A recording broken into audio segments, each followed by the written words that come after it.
Good morning. Welcome to Caffeinate Your Career. Today's topic is going to be how to decode a job description. I'm your host, the career coach with the most, Jason Hopper. With me today is the sensational Scott Butnick. Scott, welcome back to Caffeinate Your Career. Thank you, Jason, my friend. It is a delight to be here. Not with you, but a delight to be here. And this, Scott and I were joking around earlier, so we're already ahead of the game on all that. Yeah. All right, I'm checking to see if we're live. I think we are. I don't know. Okay. Yeah, we're live. Excellent. Okay. So, if you want the job, you're going to have to do the application. Right? And sometimes, actually not sometimes, I think a lot of times what happens is that people don't really take the time to analyze the actual job description. They just jump in and they're like, oh yeah, I could do this job. But I think that it's important to know how to read the job description and figure out if it is something that is, there we go, let me turn that down. You'd think I would know how to do this by now. As many times as I've done it, but no. Hello, Yolanda. Thank you for joining, and I appreciate you popping into the chat. Hey, guys, if you have any questions for me and Scott, I will try to monitor the chat as best as possible. But we're going to get into, now that I know that we're live, we're going to get into decoding that job description. So let's start off, Scott, with talking about the job title. So, yeah, go ahead. I think, oftentimes people they just jump right into the job descriptions. Like if you're an admin assistant, it's like, oh, it's an admin job, and we'll just jump in and start applying to the job. But I think too, sometimes job titles are a little ambiguous. They are. Right? And then the best thing I can say about job titles from my own experience is the job titles, the same job at 6 different companies can be called 6 different employers, can be called 6 different things, and you're doing the same work. Yeah. And I really, you need to be prepared for that, and not be. Don't let that in and of itself color your perceptions of the opportunity. But you'll find that at a company A, something's called an admin assistant. At company B, it's called a business analyst.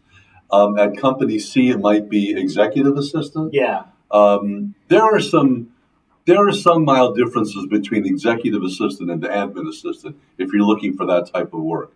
But all in all, you'll find that the same work is called something different. Yeah, I think it's a good idea. I'm sorry, I didn't mean to cut you off there. But, I think it's a good idea to look for those kind of alternate job titles and not be as limiting and as focused on like specifically one thing, because you're right, same job, same duties, we're calling it something different at someplace else. Southwest Airlines is notorious for that, right? Because they and Allison used to work there, and like they were called HR was called like love mates. Yeah, right. Okay. But you can't put that on a resume. That's not really going to work. And so you have to kind of look at what an alternate job title might be. And I'm going to suggest, guys, if you're watching or listening, go to ChatGPT. Go to, or whatever AI you prefer, Bard, whatever, and query, list alternate job titles for blank, whatever your job is, and it will give you a list of other job titles that job could be called, and then go search out those positions as well. You don't need to be as limiting, especially when companies can be getting creative with the title itself. So use the tools at your disposal. AI is your friend. Get in there and have it list you some other job titles out there. Okay. The other part, or the next part of decoding the job description, is to look at the responsibilities in the job posting. Let me go back for just a second, Yes. Jason. Let me digress, because this comes to mind. and that is when you're looking at job titles and as it relates to job descriptions, which we're going to get into, and responsibilities.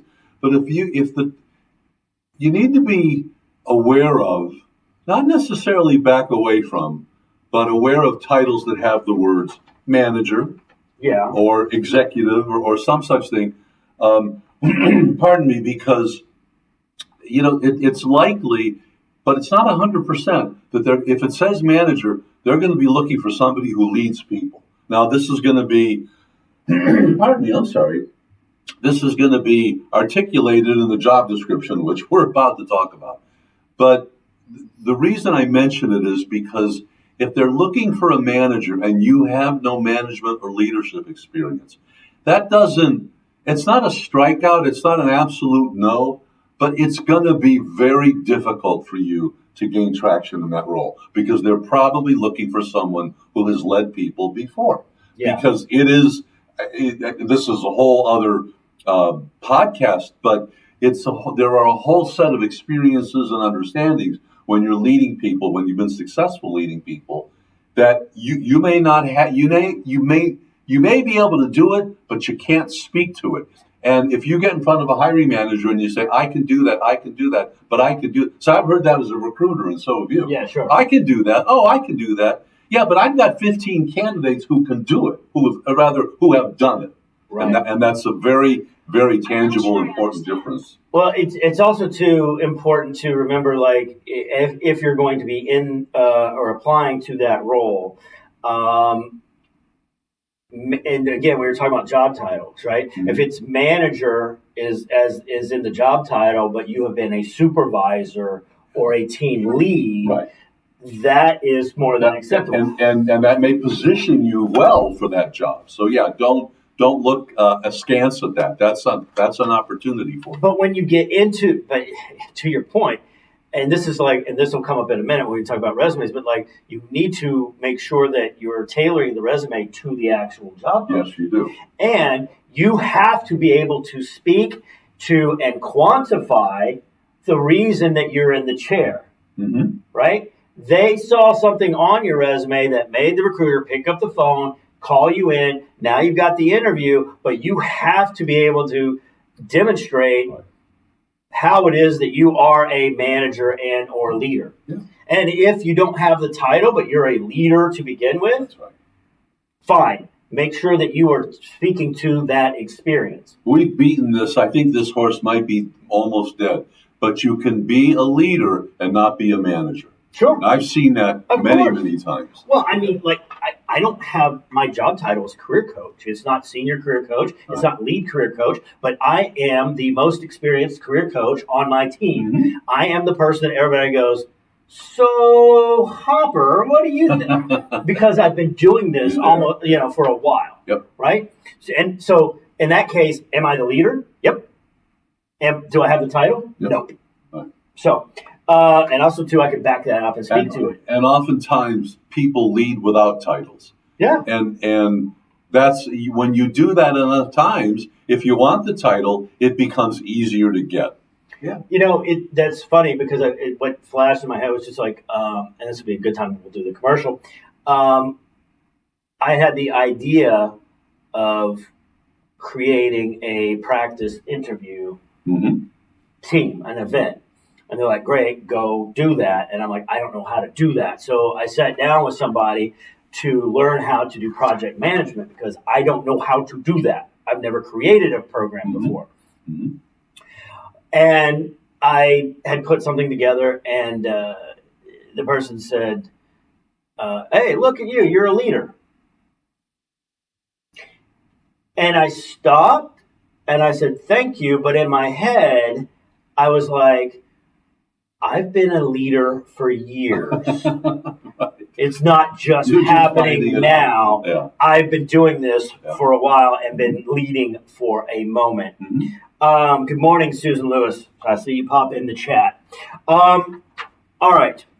So, y'all, job titles, beware. Yeah. And make sure that it's applicable. And if it's not, make sure that you know how to speak to that specific title. Now, the next thing in looking at decoding the job description is going to be your key responsibilities in the position.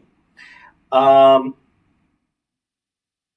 I think like when people write job descriptions, we write them the way that kids wrote letters to Santa Claus, right? All the stuff up top is all the things that we really, really, really want. Yeah. And then like at the bottom, it's like, and a baseball, because we don't really care about if we get that bid or not. We want all the stuff up top. And so I think like when we're looking at the responsibilities, look at those top 4 to 5 bullet points. Yeah, those are the most important. I think too, like if job descriptions are like way too long, the company it doesn't really know. Two things: they either don't know what they want, right, and or they're expecting a whole lot out of one person, which could be like a 2-person job. Yeah, and you know, we were going to talk about. I know this was going to come up based on our pregame conversation, but when we talk about red flags, you mentioned when the company doesn't know what they want. That's a red flag, ladies and gentlemen, because if you get into a role or if you're attracted to a role where you begin to think that the company or the hiring manager specifically, because that's who's going to articulate what the company wants. If you get into a role like that where the company's not sure what they want, what it wants, that's trouble for you in terms of an evaluation, in terms of getting feedback, and you need feedback to get better.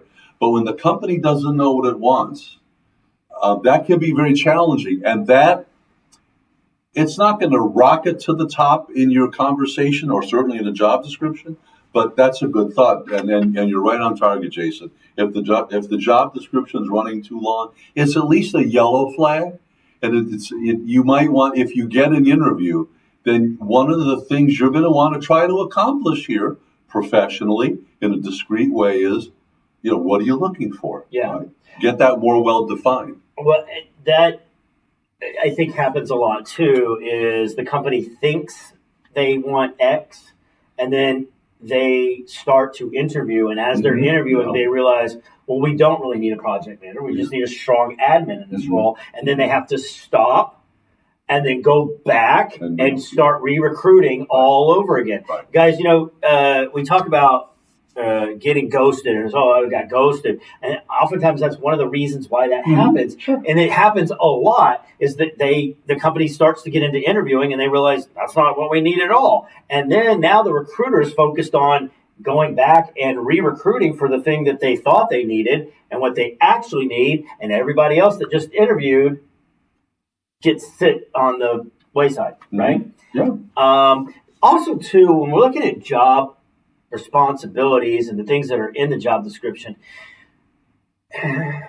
oftentimes I think the job description itself can be outdated, because think about it, and you know this, right? As a recruiter, we don't recruit for something until we have the need for it, right? And so now the company's like, well, we need to get a software engineer. Well, when did we recruit for that last? I think it was like 3 years ago when we had Steve. Where's the job description for that software engineer job? Oh, it's over in, I think Scott's got it. Scott, post that up there. And now Scott's posting a job because that's what he was told to do. Yeah. And think about how different your interactions are with technology from 3 years ago. That's right. Things have changed. And now there's nothing in the job posting about AI or or coding or what, Or it might say you need to be comfortable with Windows 7. Yeah.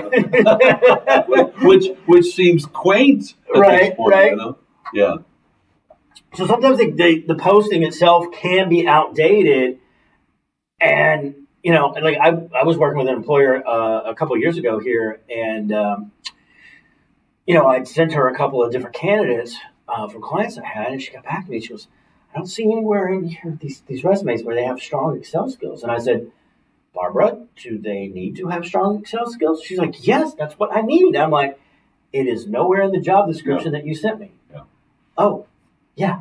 Let's get that shit updated. Let's get that on. Come on. Yeah.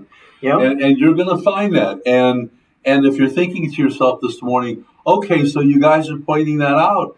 What do I do if I find myself in that situation? You have to make a judgment call. Yeah. That's the answer. You'll hear me say that quite a few times. There are times in a job finding process, a job search, where the rubber's going to meet the road, and you have to make a snap judgment call. You can try to do some things to prepare for it. That's what we're trying to help you with this morning by making you alert to the notion that job titles are sometimes ambiguous. Job descriptions can be either ambiguous or just don't include all the responsibilities. Yeah. And now you can't take that to an extreme. You can't sit down with a hiring manager and say, "So tell me something, Jason. This sounds exciting. What's in the job that you haven't articulated?" Yeah. You can't do that because you'll get bounced. Right. You'll get bounced because what they're looking for more than anything else is somebody they can work with. Right. Okay. Well, and we talked a couple weeks ago when Jim was here, right, about how soon, as the recruiter, how soon would you be able to tell you were going to move the candidate forward in the process, right? Mm-hmm. And we all landed on like a minute and a half to 2 minutes, Yeah. right? It's that first beginning. And I think, like, you're right, when we look at possible things or red flags, but if it's a target company, if it's someplace you really want to work because you believe in the company, their brand, their product, whatever it is, it's okay. You're right. Make that judgment call. Yeah. Like, I don't think it never hurts to have conversations with anybody. Right. That's exactly right. And then once you get into it and start having that conversation, now you can make a better determination of, do we want to move forward? Because I think it's important to remember in the interview process, you're interviewing them as much as they are interviewing you. Very much so. Right? Yeah. I mean, and if it's not going to work out, that's fine. Mm-hmm. But at least you know that you've had that conversation. Yeah. Okay, so we talk about the qualifications. We're talking about responsibilities, but qualifications, it's always a good idea to note what is the must-have and the nice-to-have. Mm-hmm. Right? Sure. I think that the nice to haves, they're usually going to be like a little bit like down on the way. But I think when we are looking at job postings, and there's a great example. Before you apply, look at what is going to say in the education section, right? Because if it says bachelor's degree preferred, right, and you have a master's degree, I would probably recommend you take off the master's degree and just leave the bachelor's on because it's preferred, mm-hmm, not required. Mm-hmm. And Scott, you can back me up on this or fight me on it, either way. But I know from being a recruiter, there is that stigma of looking at candidates that have advanced degrees, because the idea that's in the head, the bias is, oh, they've got a master's degree. They're probably going to want like $100K or more. More than what we're going to offer. More than what we're going to offer. And you just get bounced and hit delete, move on to the other things, right? So look at that and tailor your resume accordingly. Yeah. We've said this a number of times. I don't think it could be oversaid. It's okay to have different resumes for different job venues, different areas of work. Just don't lie on your resume. No. Okay. No. Well, that's not. It's just that simple. Don't lie. It's okay to tell a different story. That's right. You're not lying. You're just not giving them all the information. That's right. We got a couple comments in the chat. Rhonda Robinson. Hey, Rhonda. Hey, Rhonda. Rhonda's our newest career and financial coach here at JFS. Y'all get connected to Rhonda. Go and send her a connection request. Not right now because you should be watching me. But after this, go look up Rhonda. Rhonda said, love the thought to check out multiple job titles and what else they could be called in the job search. Thank you for that. Michael Rosenberg said, was on a company's website yesterday and saw 4 positions open that quote unquote fit my target. Looked cheaper. All 4 were, in all caps, exactly the same job description, different salary ranges, first posted on different dates, and each had the same job ID. Looking closer, same job ID applied for in August. Mm-hmm. Thank you for that comment, Michael. And oftentimes this will happen is the ATS will spit out and refresh a job depending on how often they said it. It could be 30 days, it could be 90 days, it just depends. It also could mean that the company itself is not managing the recruiting process as carefully as they should be, which is oftentimes why we will get multiple jobs like that. That happened. So when I was working at the workforce in Plano for the state, I was working with employers, and I would have to call a specific employer every single 30 days. Did you mean to repost this again, or did the ATS do that? Mm-hmm. She goes, oh, yeah, Jason, sorry, that's a duplicate. Can you delete? Yes, I can take care of that. So it does happen. The important thing is you are in the ATS, the applicant tracking software. Oftentimes, too, you're going to apply to a job, say for project manager, but you're not going to get pulled up in the ATS for any specific reason, but you're still in there. The recruiter may go back a week, 2, 3, a month, or and a half later, and they do a different query. Now you come up in the search. It happens all the time. When we talk about qualifications, I'm going to tie this to something that's come up in some of these conversations, and Jim has been involved in these too with you and I, and that is we've gotten, and I think you said you've gotten the question, how do I know how important are soft skills, and how do I know what soft skills they need? Yeah. And if you look at the qualifications in a job description, it'll give you some insight into the culture of the company. Yes. For instance, this is my favorite one. If you see the words teamwork, collaborate, interactive, cross-functional. Yeah. Okay, what those tell you is they're going to expect you to work with other people. And, look, to some people, maybe some of you watching this morning, maybe not. So either way works. Some people aren't comfortable in that environment. Some people, they want to work hard. They can work hard. They work smart, but they don't want to work interactively. I get it. I think that can be a little more challenging, but not impossible. But if you see a word more than once in a job description, okay, I always say you see something or hear something once, you hear or see something twice, you raise an eyebrow. You hear or see something 3 times, it is. Yeah, for sure. It's just that's it. It is. So, okay. What are some ways that candidates can analyze the job description to determine what is needed in that job? Look for trend words. Look for words that appear more than once. Okay. I think you could scan it.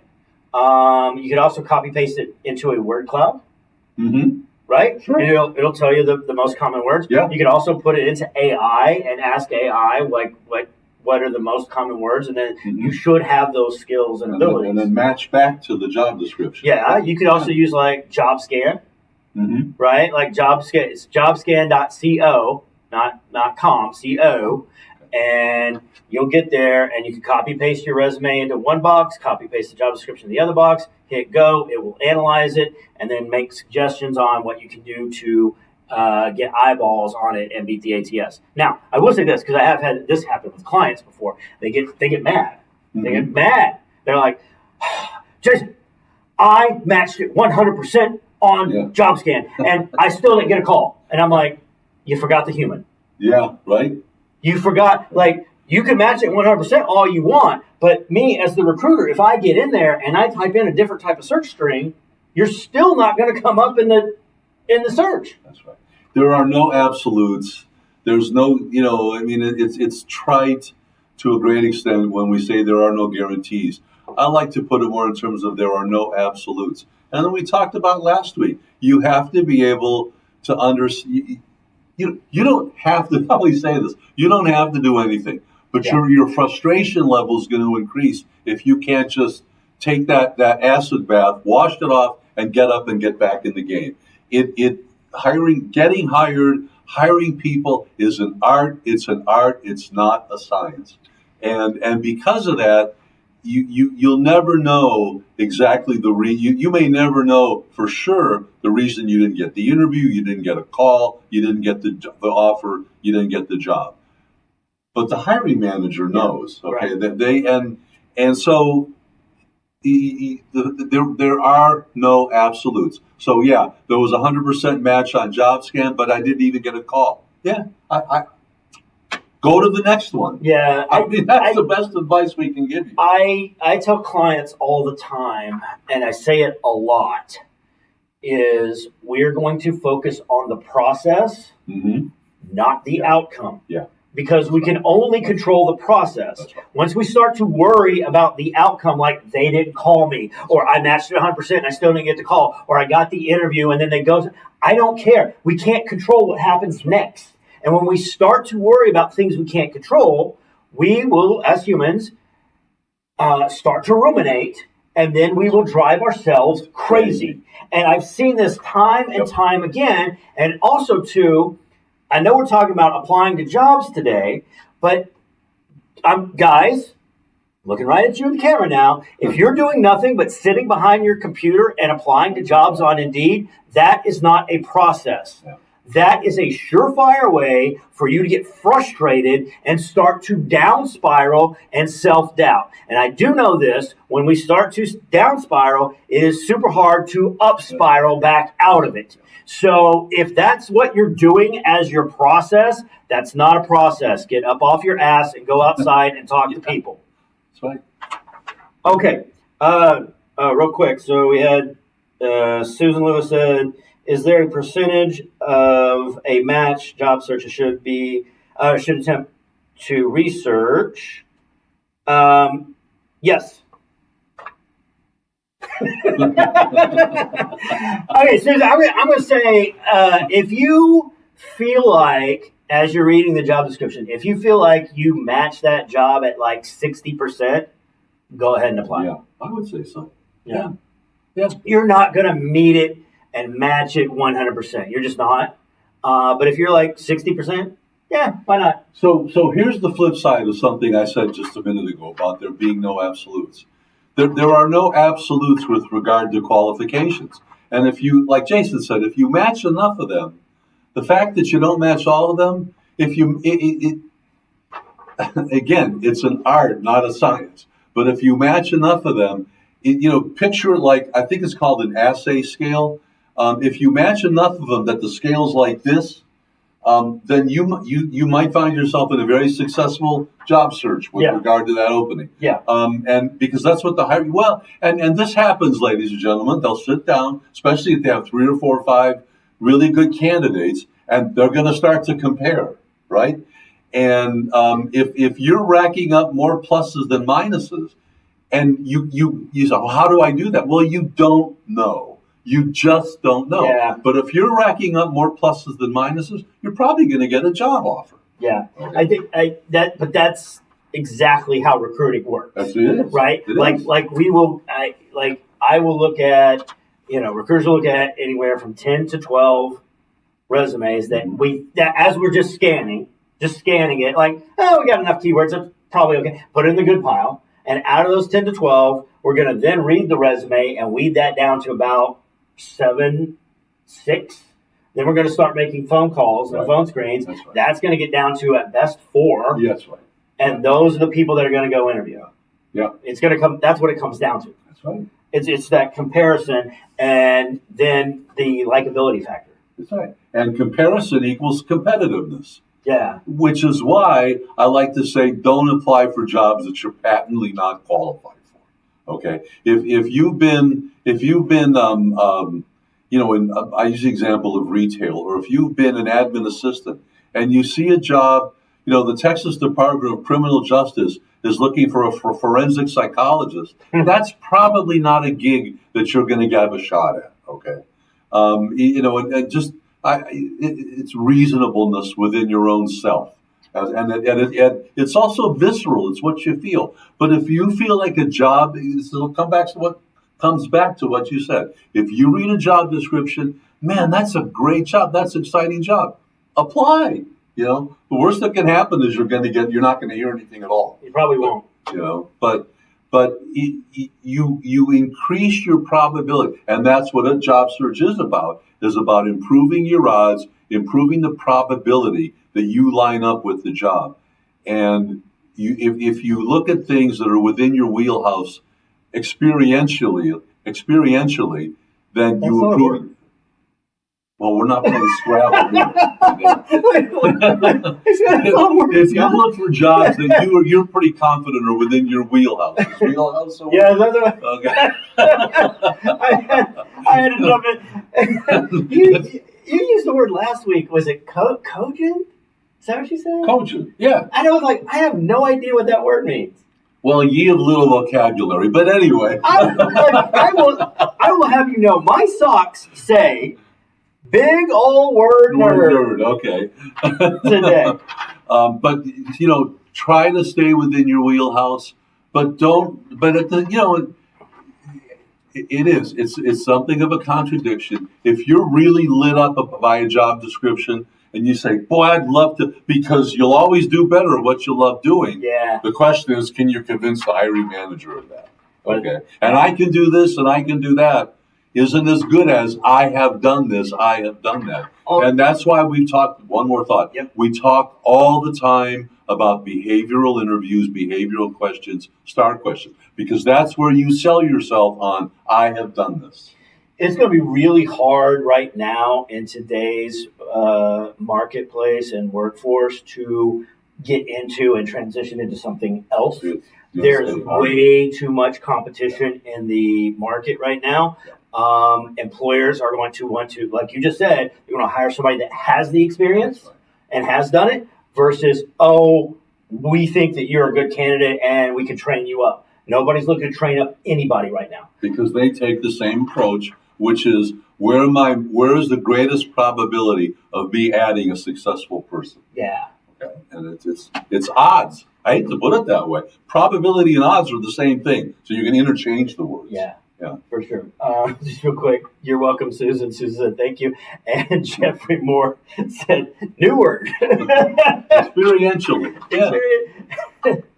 That was a good bit of entertainment right there.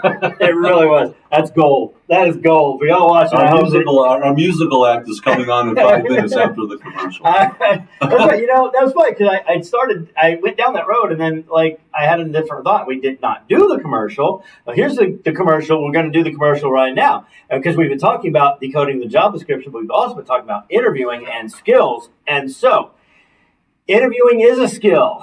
And if you need to upskill on it, and trust me, I'm pretty sure most of you do, you need to be a part of our virtual practice interview program. We do it Tuesdays at 1 o'clock Central.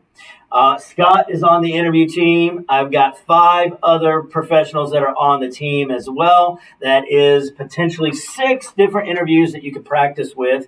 And here's how it works. If you're interested, email me at jhopper, that's the letter J, HOPPER, at jfsdallas.org. Put practice interview in the subject line and your job title that you want to be interviewed for and your resume. I'm going to need that. And what will happen is I will get you the link to the meeting. I will put you and the interviewer into a breakout room. They will interview you for 30 minutes. There will be 15-ish minutes of feedback afterwards. And then at the end of the week, they will email me a form, and you will have something tangible in your hand, things to look at that you might want to improve on your interview. I've had clients go through the program and have had varying degrees of success with it.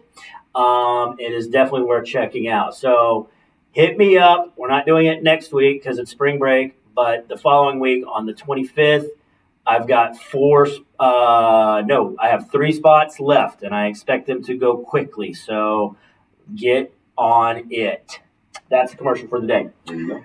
All right. Scott, we want to talk about red flags real quick. You were talking about some of the what could be positive and repeating words.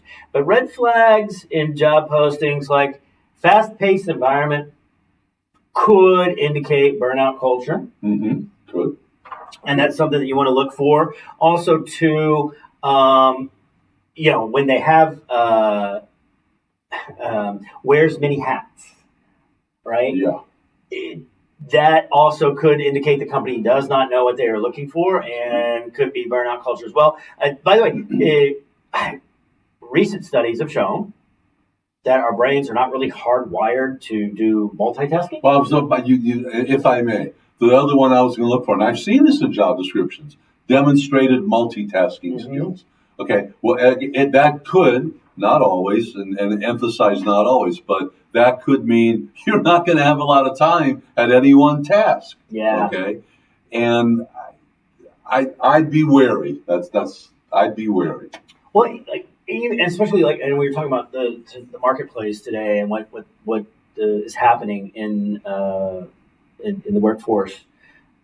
Like, companies are going to be hiring people to do specific things. They're going to be hiring specialists, not multitaskers. Mm-hmm. So if you have multitasking on your resume, I would probably get rid of it because they are looking for specialists today instead of that. So be aware of some of those red flags in resumes. And then final thought, I think it's a good idea to make sure that you are researching the company. Always. And figuring out, like, is this even a job you want to apply for? I think oftentimes like job hunters will just like go and just start applying or even like rage applying is a thing. Like, we're just going to apply or apply. But like, do your research. Figure out if this is a company that you do want to work for before you do the application. Does that mean you're going to fill out less applications? Yes, but I think that's a good idea. Well, it's better, see, because there's long-term harm in getting a job and finding out 3 weeks in that you're unhappy. Yeah. Regardless of the reason. The reason is irrelevant. Unhappy is unhappy.